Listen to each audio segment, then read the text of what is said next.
Hello అండి. అందరికీ నమస్కారం. అందరూ బాగుండాలి, అందులో నేనుండాలి. ఇక కథలోకి వెళ్దాం. ఉదయం 5:17 అవుతుంది. అనన్య ఇంకా నిద్రలోనే ఉంది. ఇంట్లో మాత్రం సందడి మొదలైంది. పెళ్లి ఇల్లు, పూల వాసన, మంగళ వాయిద్యాల శబ్దం. ఇంట్లో అంతా బంధువుల హడావిడి. హాల్లో నవ్వులు. అద్దం ముందు ఆమె పెళ్లి చీర సిద్ధంగా ఉంది. ఆమె చేతికి వేయాల్సిన గాజులు పక్కనే ఉన్నాయి. మెహందీ ఇంకా పూర్తిగా ఆరకపోయినా ఆమె మొహంలో మాత్రం ఒక చిరునవ్వు. ఈరోజు ఆమె పెళ్ళి. ఆమెకు కాబోయే భర్త ఆదిత్య. ఆమె అతన్ని ప్రేమించింది 5 ఏళ్లగా. ఆమెతో తన జీవితాన్ని ఊహించుకుంది. తనతో ఇల్లు, తనతో పిల్లలు, వృద్ధాప్యం అన్నీ. ఆమె జీవితంలో తల్లి లేదు. ఆమెకు 10 ఏళ్ల వయసులోనే తన తల్లి చనిపోయింది. అప్పటి నుంచి ఆమె తండ్రే ఆమెకు అన్నీ. అయినా పెళ్లి రోజు ఉదయం తల్లి ఉండే ఎలా ఉంటుందో అనే ఆమెకి ఒక చిన్న ఆలోచన వచ్చింది. అప్పుడే ట్రింగ్ ట్రింగ్ అని బెల్ డోర్ మోగింది. మేడం, మీకు పార్సిల్ అంటూ అనన్య తండ్రి బయటికి వెళ్ళాడు. ఎవరి నుంచి అని అడిగారు.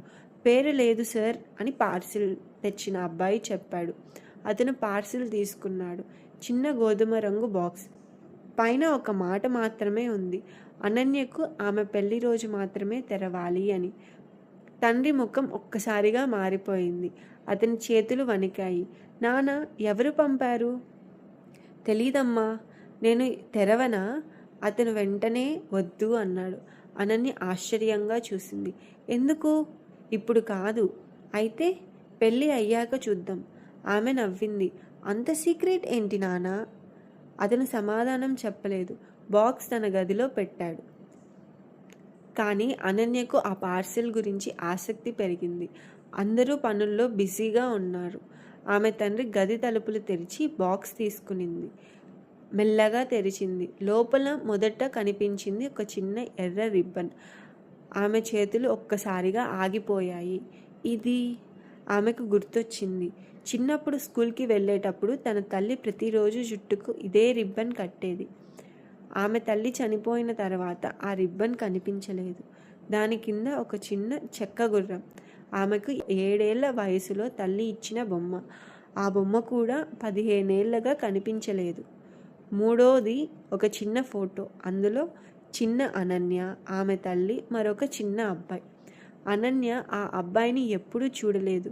ఫోటో వెనక రాసి ఉంది, నువ్వు మర్చిపోయిన మనిషి అని. అనన్య గుండె వేగంగా కొట్టుకుంది. నానా అని ఆమె గట్టిగా పిలిచింది.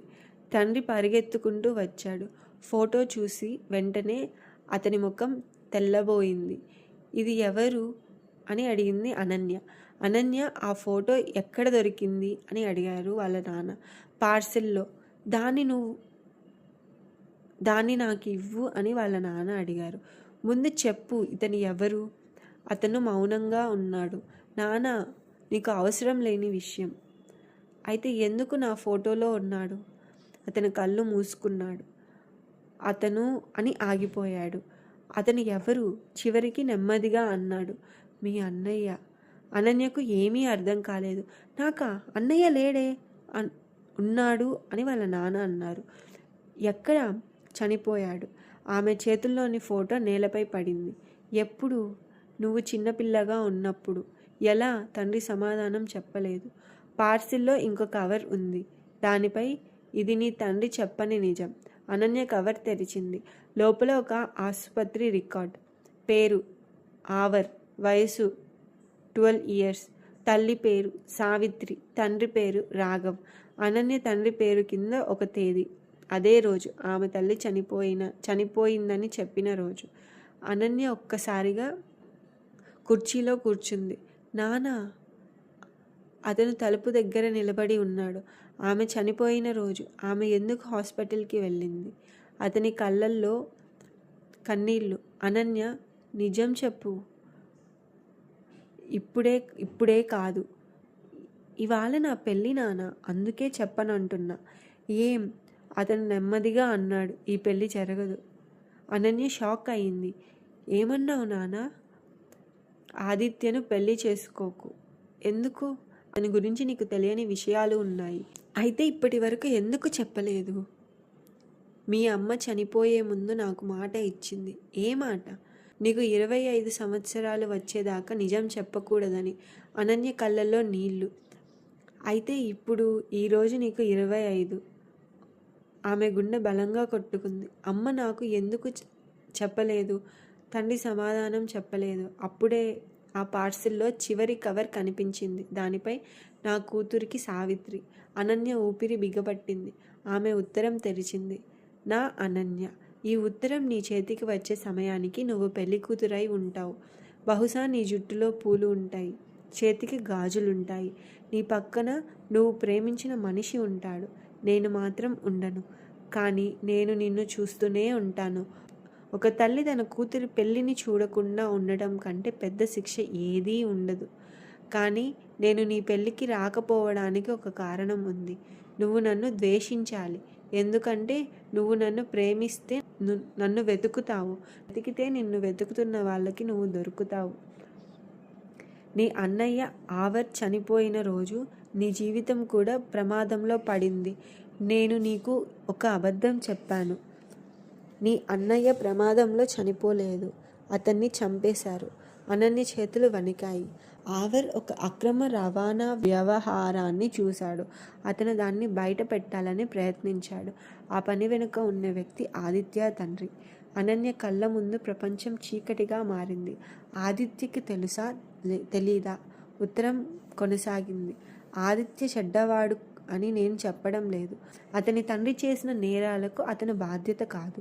కానీ అతని తండ్రి ఇంకా బ్రతికే ఉన్నాడు, ఇంకా అదే పని చేస్తున్నాడు. నేను పోలీసులకు ఆధారాలు ఇచ్చాను. ఆ రోజు నుంచి వాళ్ళు నన్ను వెతుకుతున్నారు. నీ తండ్రి నిన్ను కాపాడటానికి నేను చనిపోయానని ప్రపంచానికి చెప్పాడు. కానీ నిజం ఏమిటంటే నేను చనిపోలేదు. అనన్య కళ్ళల్లో నీళ్లు. అమ్మ బ్రతికే ఉందా? తరువాత మాట. కానీ నేను నీ దగ్గరికి రాలేను. ఉత్తరం చివర్లో ఒక చిరునామా ఉంది. అనన్య వెంటనే అక్కడికి వెళ్ళాలని నిర్ణయించుకుంది. తండ్రి అడ్డుకున్నాడు. వెళ్ళకు. అమ్మ బ్రతికే ఉంటే నేను వెళ్తాను. ఆమె నిన్ను కలవకూడదని కోరుకుంది. ఎందుకు? తండ్రి ఏడుస్తూ అన్నాడు. ఎందుకంటే ఆమెకు క్యాన్సర్.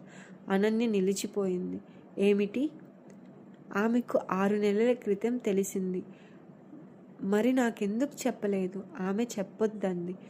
నా కూతురు పెళ్లి రోజు నన్ను చనిపోయినట్టే అనుకోవాలి. నేను ఆమె ఆనందాన్ని నాశనం చేయకూడదు అని. ఆ రోజు పెళ్లి మండపంలో అందరూ ఎదురు చూస్తున్నారు. అనన్య మాత్రం పెళ్లి చీరలోనే కారులో కూర్చుంది. ఆదిత్య ఆమెను ఆపలేదు. అతనికి కూడా నిజం తెలిసింది. అతని తండ్రి అరెస్ట్ అయ్యాడు అని. ఆవర్ కేసు మళ్ళీ తెరవబడింది. కానీ ఆదిత్య మాత్రం అనన్యతో ఒక్క మాట అన్నాడు. నువ్వు నన్ను పెళ్లి చేసుకోవాల్సిన అవసరం లేదు, కానీ మీ అమ్మను చివరిసారిగా కలవాల్సిన అవసరం అయితే ఉంది అని. చిరునామా వారిని ఒక చిన్న సముద్ర తీరంలో ఉన్న గ్రామానికి తీసుకెళ్ళింది.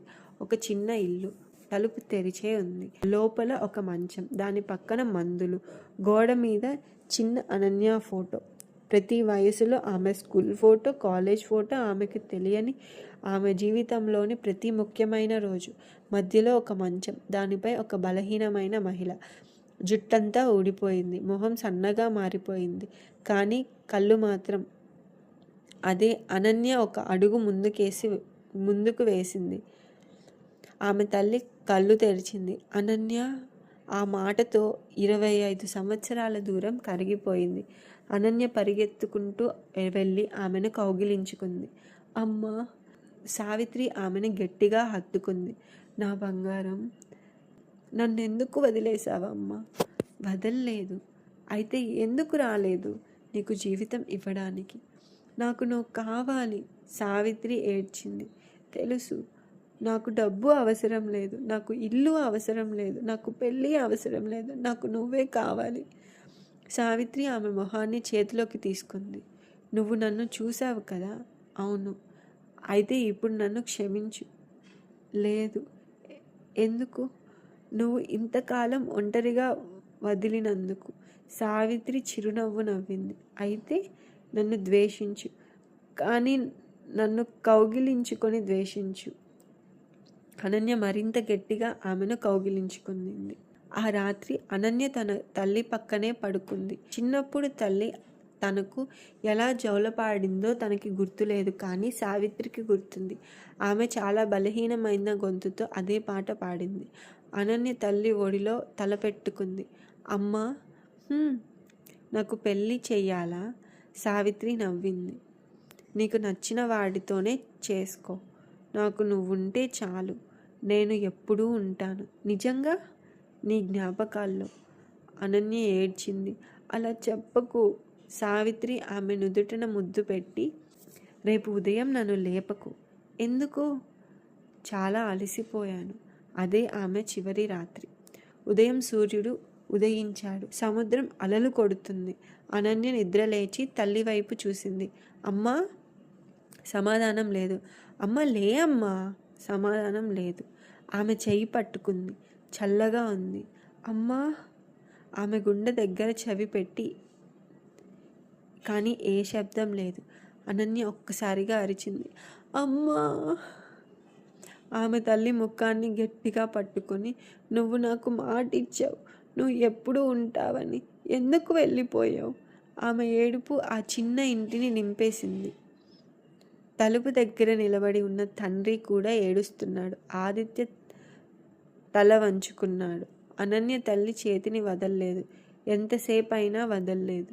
అంత్యక్రియల తర్వాత అనన్య తన తల్లి వస్తువులని సర్దుతూ ఒక చిన్న డబ్బా దొరికింది. అందులో ఆమె పెళ్లి కోసం కొన్న బంగారు గాజులు, పక్కన ఒక చిన్న కాగితం. నా కూతురు పెళ్ళికి నేను ఇవ్వాలనుకున్నా, నేను రాలేకపోతే ఇవి ఆమె చేతిలో ఉండాలి. ఆదిత్యను ఆమె పెళ్లి చేసుకుంటే ఈ గాజులు ఆమెకి ఇవ్వు, కానీ ఆమె పెళ్ళి ఆపేస్తే ఇవి ఆమెకి ఇవ్వకు. ఎందుకంటే ఆమె తన జీవితాన్ని నా గతం కోసం ఆపకూడదు. అనన్య కళ్ళతో నవ్వింది. తన తల్లి చివరి క్షణం వరకు కూడా తన జీవితం గురించి కాదు, తన కూతురి జీవితం గురించి ఆలోచించింది.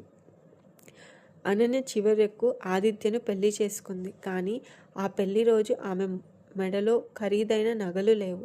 తల్లి ఇచ్చిన ఆ 2 చిన్న బంగారు గాజులు మాత్రమే ఉన్నాయి. పెళ్లి తర్వాత ఆమె ఒక చిన్న సంస్థ ప్రారంభించింది, సావిత్రి ట్రస్ట్. తల్లి లేని పిల్లలకు చదువు, ఆశ్రయం, ఆరోగ్యం. ప్రతి సంవత్సరం తల్లి మరణించిన రోజు అనన్య సముద్రం దగ్గరికి వెళ్ళేది. అక్కడ ఒక చిన్న రాతి పలకం ఉండేది.